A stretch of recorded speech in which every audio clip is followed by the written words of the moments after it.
चौधरी। आप देख रहे हैं अनुराग भारत न्यूज। मेरे साथ हैं अवेटा आईवीएफ के निदेशक doctor Shashi Balaji. Madam, Aveta IVF में किस तरह के रोगियों का इलाज किया जाता है?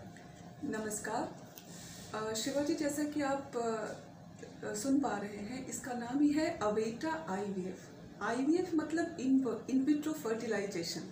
इसे आम भाषा में हम टेस्ट ट्यूब बेबी कहते हैं। इस प्रक्रिया से वैसे सारे दंपतियों का इलाज होता है जिसे किसी भी कारणवश पिता या माँ बनने में कठिनाई आ रही हो। जो लोग निसंतानता से परेशान हो रहे होते हैं, उन लोगों का इलाज होता है इस तरह के सेंटर में।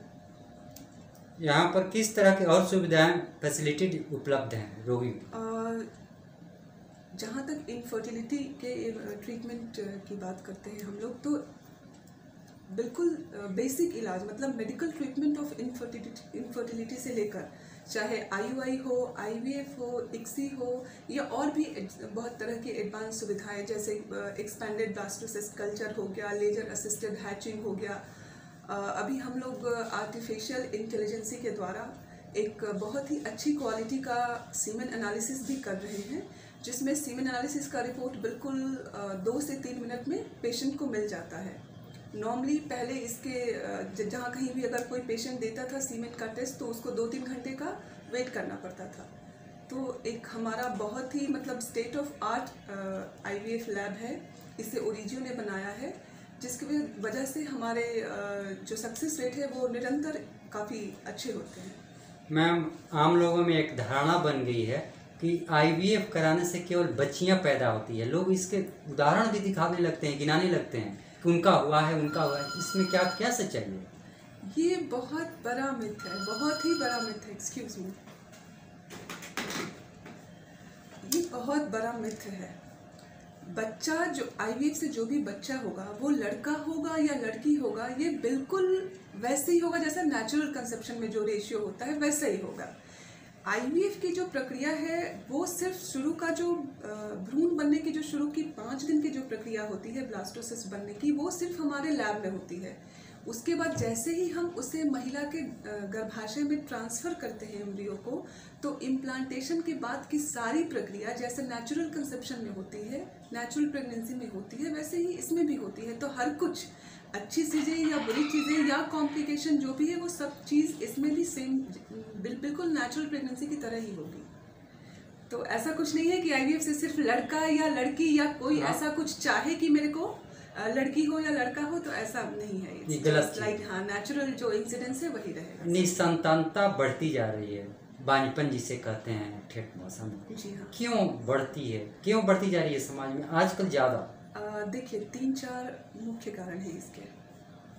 जो मैंने पिछले 12 साल में मैंने जो अनुभव किया है, सबसे इम्पॉर्टेंट वजह है कि करियर ओरिएंटेशन की वजह से महिलाओं में थोड़ा पोस्टपोनमेंट का मूड आ गया है। जैसे कि जो माँ बनने का जो बेस्ट टाइम होता है प्रेग्नेंट होने का, वो 23 से 29 साल होता है।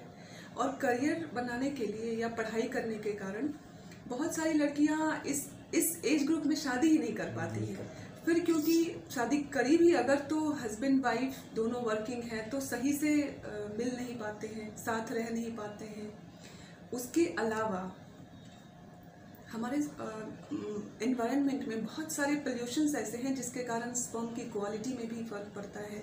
कुछ लोगों को ओरिजिनली जैसे oocyte की क्वालिटी ख़राब होने लगती है उम्र बढ़ने से, तो ये भी एक कारण होता है इनफर्टिलिटी का महिलाओं में। और इन सब के अलावा थोड़ा अवेयरनेस भी बढ़ा है। जैसे पहले क्या था कि सब लोग मान लेते थे कि मुझे बच्चा नहीं होगा, तो अब वो उम्मीद छोड़ देते थे। पर अब सबके अंदर ये एक आशा की किरण जगी है कि इलाज संभव है। तो बहुत ज़्यादा लोग जो बिल्कुल 10 साल से, 20 साल से, 18 साल से उम्मीद छोड़ चुके थे, वो लोग भी अब आईवीएफ की तरफ आ रहे हैं। तो अवेयरनेस बढ़ती हुई अवेयरनेस भी इसका एक वजह है कि जिससे हमें इनफर्टिलिटी के पेशेंट ज़्यादा मिलते हैं। इनफर्टिलिटी के पेशेंट ज़्यादा मिल रहे हैं। अगर इसको लाइफ स्टाइल से भी जोड़ा जाए, वही मैं बोली, लाइफस्टाइल मैंने बताया ना अभी कि जैसे सब लोगों को लगता है कि जैसे हो जाएगा, एकदम कैजुअली लेते हैं, पर ऐसा नहीं है।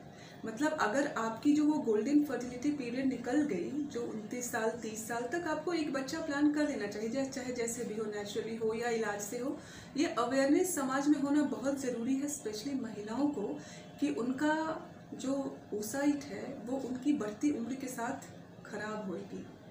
इस बात की जानकारी की कमी के कारण बहुत महिलाएं इस चीज़ को कैजुअली लेती हैं, सही समय पे सही जगह पर इलाज के लिए नहीं आती हैं। शादी के 10 साल 15 साल तक आपको वेट नहीं करना चाहिए, आपको समय से आना चाहिए, तो फिर वो इसको हम लोग इस इनफर्टिलिटी को हम लोग रोक सकते हैं इतना सीवियर होने से। मैम, निसंतान दंपतियों को अनुराग भारत के माध्यम से क्या संदेश देना चाहिए, क्या कहेंगे, सुझाव? मैं ये कहूँगी कि सबसे पहला तो ये कि चाहे आपके अंदर जो भी प्रॉब्लम हो, चाहे जो भी वजह हो आपके निसंतानता की, उसको स्वीकार करें, सही समय पर सही सेंटर पर जाके कंसल्टेंट से मिले, अपनी सारी जांचें अच्छी तरह से कराएं। ऐसा कोई दंपति नहीं है जिसको कि संतान नहीं हो सकता है। हमारे टेक्नोलॉजी में बहुत तरह की एडवांसमेंट आई है, सबको बच्चा हो सकता है, उसके बहुत सारे ऑप्शंस है। आपके लिए कौन सा ऑप्शन फिट है, आपको आपके कंसल्टेंट बताएंगे, इसलिए उम्मीद रखें।